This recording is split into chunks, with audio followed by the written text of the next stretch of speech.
Welcome back to InvestED. So what is inflation? Inflation is the rise in price over time. And a good example I like to use is the change in the price of a dozen eggs over the years.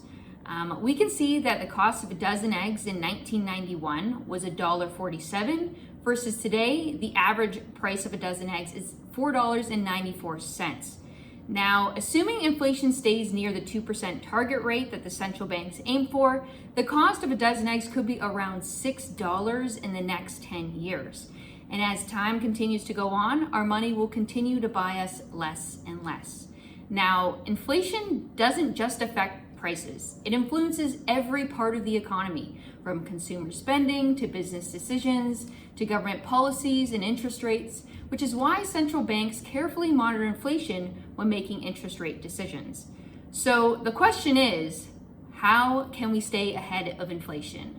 Well, unfortunately, simply parking our cash in a savings account is not usually the best strategy, and here's why.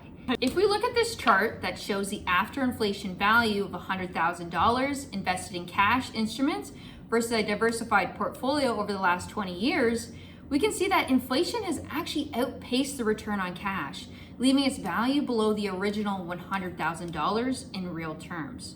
So this is definitely not the strategy you want to be using if you're planning to retire in the next 20 years. The much better option for long-term investors is investing in a diversified portfolio.